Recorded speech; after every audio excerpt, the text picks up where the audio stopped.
ini ada baiknya kita berdoa terlebih dahulu. Untuk doa kelas, silahkan bimbing doanya. Baiklah, sebelum memulai pelajaran, alangkah baiknya kita berdoa untuk kepercayaan dan agama kita masing-masing. Berdoa dimulai.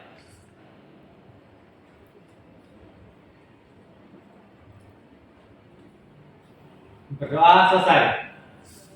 Baik. Sebelumnya kita absen terlebih dahulu. Yang pertama, Wahdatul Emil. Hadir, Bu. Witara. Hadir, Bu. Maulida. Afdal. Hadir. Tere. Ria. Hadir, Bu. Safal Kemujan. Hadir, Bu. Baik, materi pada pertemuan kali ini mengenai penemuan manusia purba di Kepulauan Indonesia.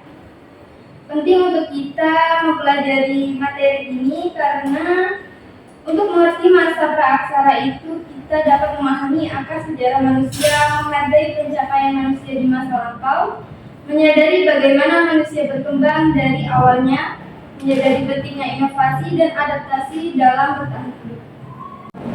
Kemudian untuk tujuan pembelajaran ini, setelah mengikuti proses pembelajaran, peserta didik diharapkan mampu menganalisis jenis dan ciri-ciri manusia praaksara dan mengklasifikasi jenis manusia praaksara. Kemudian menyajikan informasi mengenai kehidupan manusia purba dan asal-usul nenek moyang bangsa Indonesia. Dan kemudian mempresentasikan karya tulis tentang kehidupan manusia purba dan asal-usul nenek moyang bangsa Indonesia. Baik, sebelumnya Ibu akan menjelaskan secara singkat mengenai materi yang akan kita bahas pada hari ini. Penemuan manusia purba, seperti yang kita ketahui bahwa kehidupan sudah ada sejak zaman purba, termasuk di Indonesia. Tentunya hal ini didukung dengan bukti penemuan fosil-fosil di Indonesia di berbagai wilayah. Penemuan peninggalan manusia purba di Indonesia paling banyak ditemukan di Pulau Jawa, sedangkan di wilayah Indonesia lainnya hanya sedikit peninggalan manusia purba yang ditemukan. Ada beberapa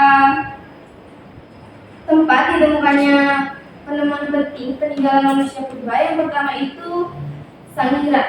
Sangiran ini merupakan kompleks situs manusia purba terlengkap dan terpenting di Indonesia. Sangiran ini menjadi pusat perkembangan manusia dunia dan menunjukkan kehidupan manusia telah ada sejak 150.000 tahun yang lalu. Sangiran menjadi pusat perkembangan manusia dunia dan menunjukkan kehidupan manusia telah ada sejak 150.000 tahun yang lalu, sehingga situs ini sangat bermanfaat untuk mempelajari kehidupan manusia purba. Kemudian, yang kedua, Trinil merupakan sebuah desa yang terletak di pinggiran Bangsawan, Solo, masuk ke dalam wilayah administrasi Kabupaten Ngawi, Jawa Timur. Kemudian jenis-jenis manusia purba, berdasarkan temuan-temuan fosil manusia tersebut, para arkeolog membedakan jenis manusia purba di Indonesia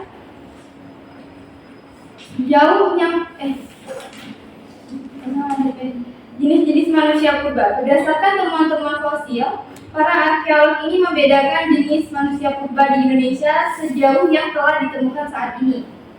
Ke dalam beberapa jenis, berbagai jenis tersebut oleh para ahli dibuat semacam tingkat perkembangan dari manusia purba yang tertua hingga yang lebih muda.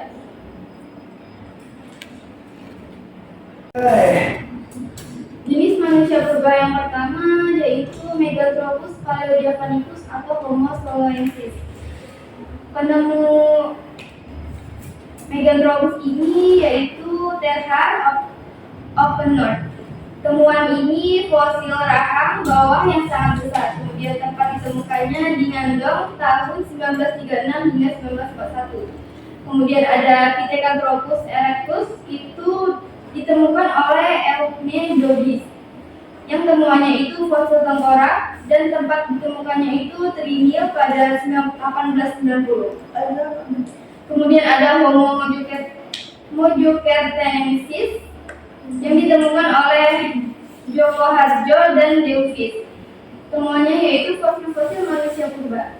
Kemudian tempat ditemukannya Perini, Mojokerto dan Sangiran Wajak pada tahun 1889. Sedikit penjelasan dari Ibu akan membagi dua kelompok untuk kalian mengerjakan tugas kelompok. Teresia sampai ke Afdal kelompok 1, kemudian Maulida, Ara dan Wadahul Igil kelompok 2. Saya akan kirim filenya, nanti kalian bisa kerjakan di dalam file itu langsung ya. Baik Ibu.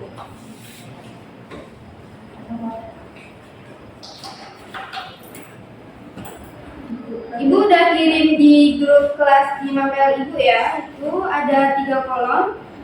Kolom pertama jenis manusia purba, kemudian ciri-cirinya dan penemunya.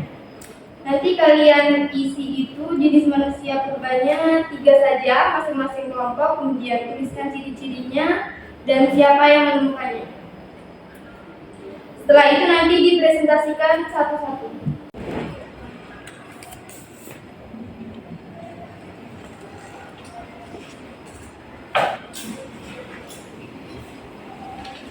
Itulah listnya ya, Bu.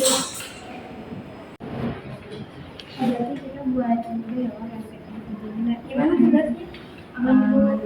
Kalau ada yang mau ditanyakan bisa ditanyakan. Baik Bu. Bisa? Bisa Bu.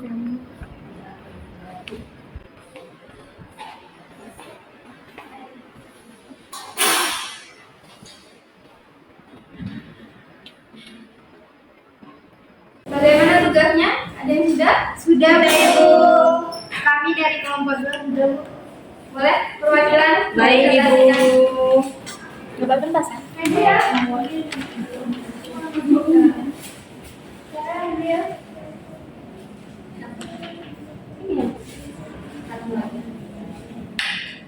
Saya Maulida Negriani. Di sini saya perwakilan dari kelompok 2 akan membacakan hasil dari diskusi kelompok kami. Yang dimana jawabannya yaitu Pithecanthropus soloensis ditemukan oleh JHR von Koenigswald, Terhard dan Oppenheimer di Desa Ngandong, Jawa Tengah.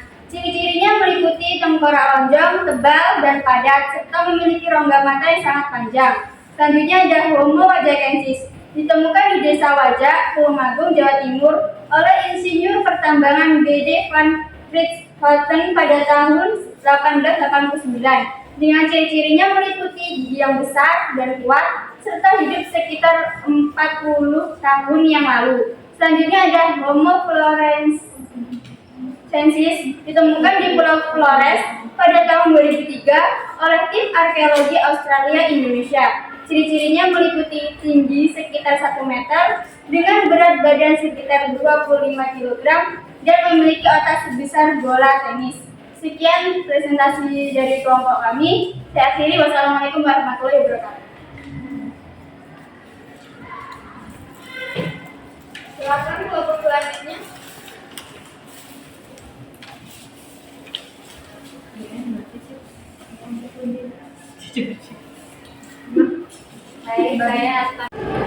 Baik, saya akan memaparkan hasil diskusi kelompok kami, yaitu jenis manusia purba, Meganthropus, dengan ciri-ciri antara lain rahang yang tegap dengan rahang yang besar, tulang pipi yang tebal, kening yang menjorok ke depan dengan tonjolan belakang kepala yang tajam, dan otot tengkuk kuat. Penemunya yaitu ditemukan oleh JHR von Koenigswald pada tahun 1936 sampai 1941 di Sangiran. Yang kedua, jenis manusia purba Pithecanthropus mojokensis. Ciri-cirinya antara lain berbadan tegap, tinggi badannya 165 sampai 180 cm, alat pengunyah yang kuat, tulang kening yang tebal, menonjol dan melebar sampai ke pelipis.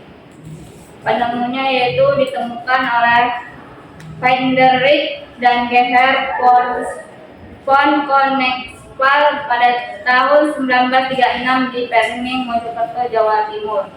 Yang ketiga yaitu jenis manusia purba Pithecanthropus erectus. Ciri-cirinya antara lain berbentuk tubuh lebih kecil dari Pithecanthropus mojokensis, tinggi badan sekitar 180 sampai 180 cm, volume otak berkisar 750 sampai 900 cc.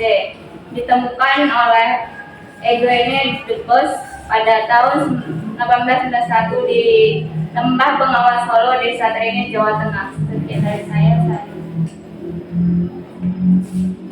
Beri aplaus untuk kelompok yang sudah tampil. Baik, setelah pemaparan materi dari kedua kelompok yang sudah bagus, Ibu akan menjelaskan sedikit materi tambahan lagi. Manusia purba adalah bagian penting dari sejarah evolusi kita. Belajar tentang jenis-jenis manusia purba dapat memberikan kita wawasan yang mendalam tentang asal-usul, perkembangan, dan adaptasi manusia pada masa lalu. Ini bisa menjadi motivasi yang kuat untuk memahami lebih banyak tentang kita sendiri. Saat ini kita memahami bagaimana leluhur kita hidup, beradaptasi, dan berevolusi. Kita dapat memahami sejauh mana kita telah berkembang dan apa yang mungkin terjadi di masa depan. Pengetahuan ini juga memungkinkan kita untuk menghargai keragaman manusia dan nilai-nilai yang mungkin berperan dalam perjalanan revolusi kita. Jadi pelajari jenis manusia purba ini dengan semangat karena itu adalah kunci untuk memahami perjalanan luar biasa yang telah dilalui. Baiklah, setelah penjelasan Ibu ini, apakah ada yang masih kurang paham? Bisa ditanyakan? Apakah semuanya sudah paham? Paham, Bu. Baik. Baiklah, jika tidak ada yang ingin ditanyakan lagi, pertemuan ini Ibu tutup dengan doa yang dipimpin oleh Bapak. Baiklah, untuk mengakhiri pertemuan hari ini, alangkah baiknya kita mengakhiri dengan doa menurut agama dan kepercayaan kita masing-masing. Berdoa dimulai.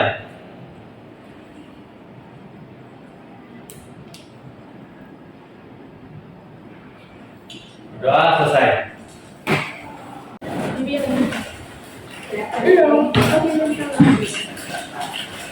Ya, Ibu.